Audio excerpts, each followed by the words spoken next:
In Hebrews chapter 11, we're introduced to a number of people of extraordinary faith.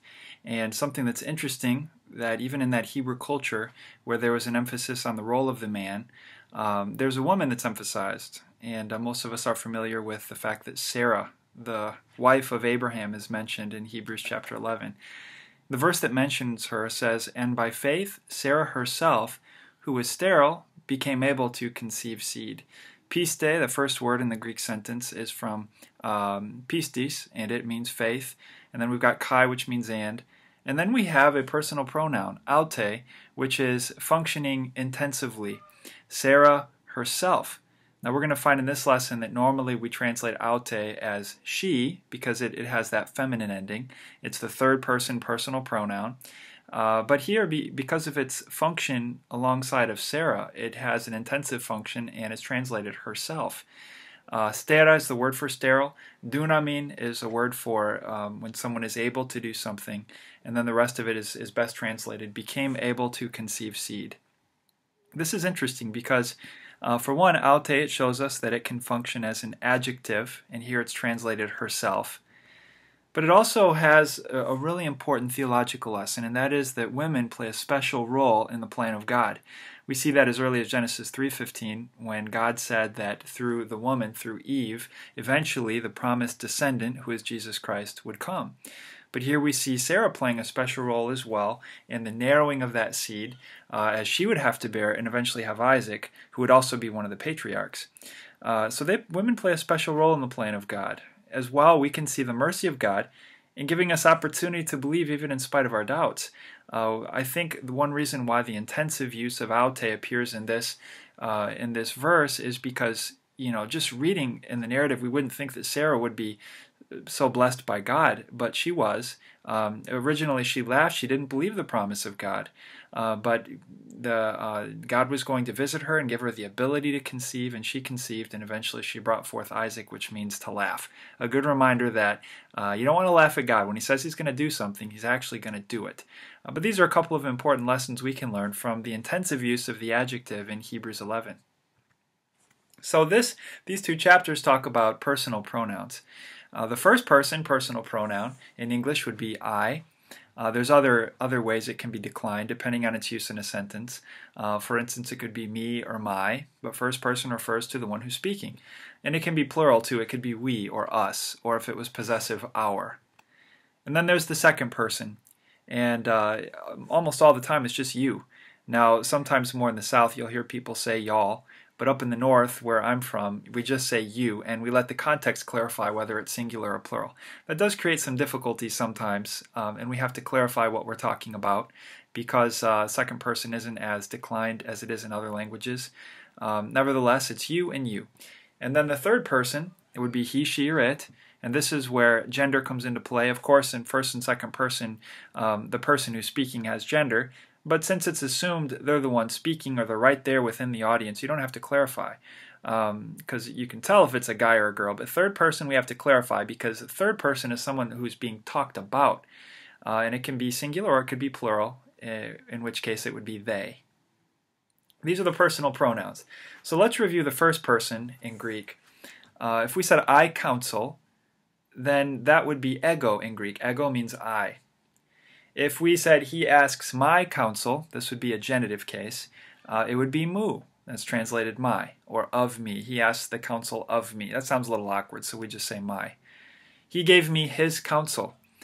He gave to me, that's the idea, because it's the indirect object. He gave to me his counsel. This would be the dative case. In Greek it would be moi.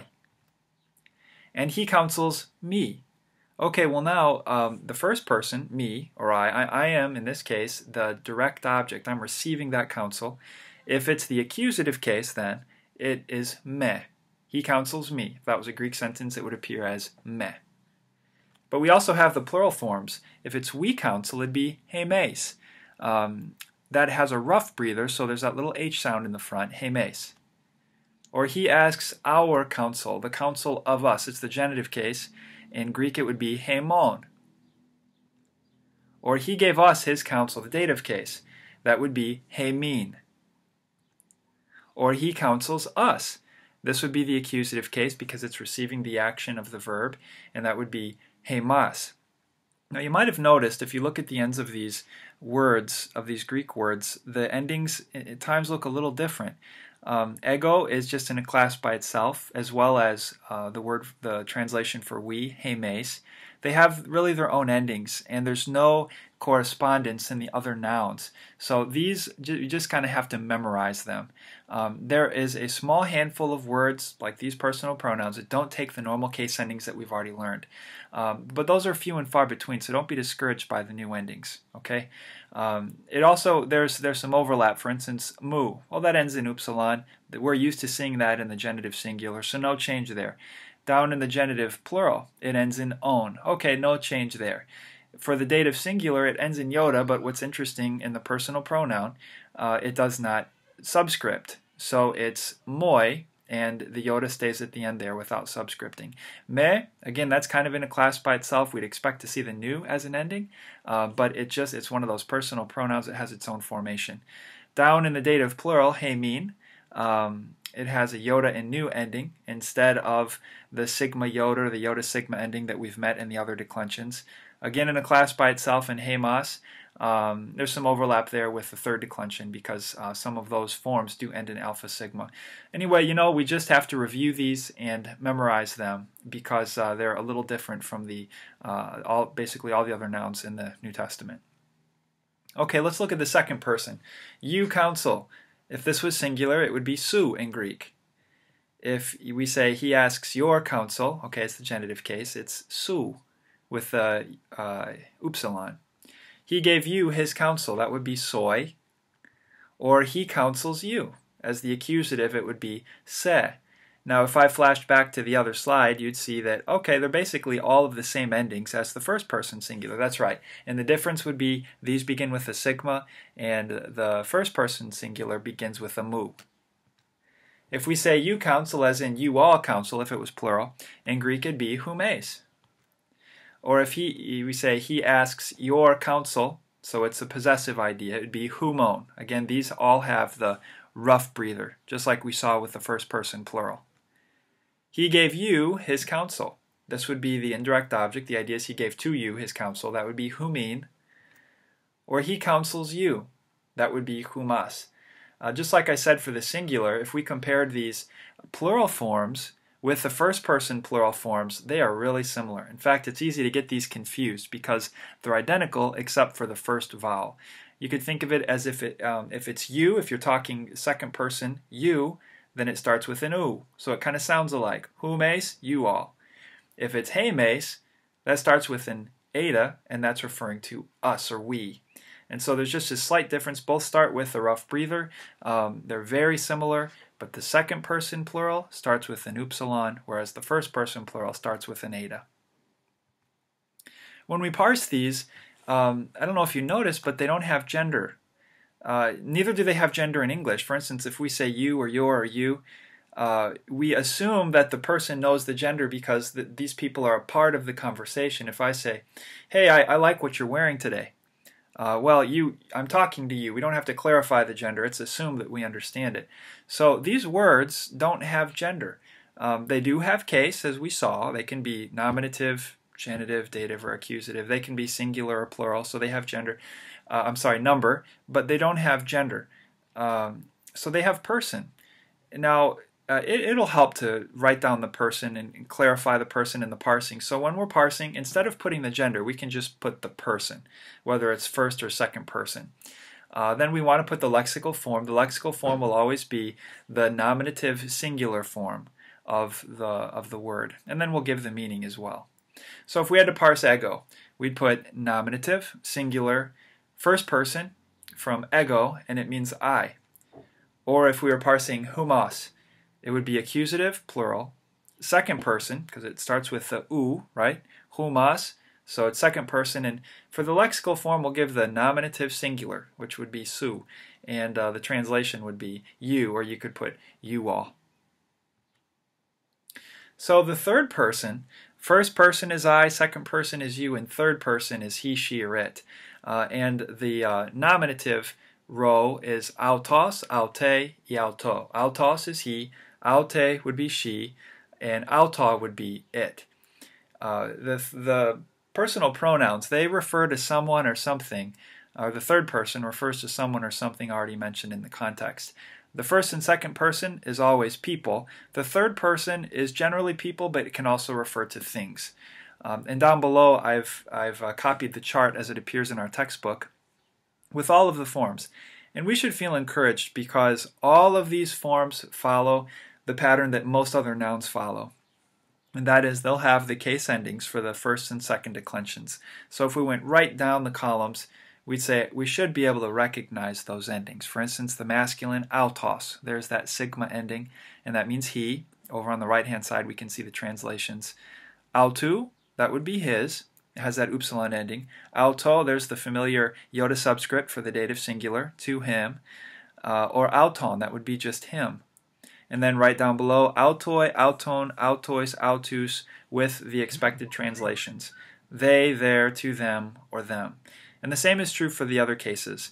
If we're a little shaky on being able to identify the case endings, we want to keep working away at them so we can have them memorized. That'll help us with, obviously, this third-person pronoun. It'll help us with the article. It'll help us with the majority of nouns. We want to get those case endings memorized. Well, the third person, most often, is just translated as we just saw, he, she, or it, or they, as a personal pronoun. But sometimes the third person can function like an adjective, and when it does, it's used to emphasize something. And the translation would be himself or herself. As we saw in the opening verse, Sarah herself, being sterile, she received strength to conceive seed. So it's emphasizing Sarah's role in the plan of God. When the pronoun functions emphatically like this, it'll normally be in the predicate position.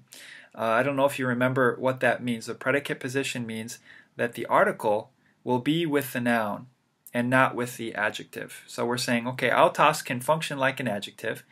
And when it does, if the article is modifying or right in front of the noun that's part of this adjectival phrase here, generally we'll translate the autos as himself or herself.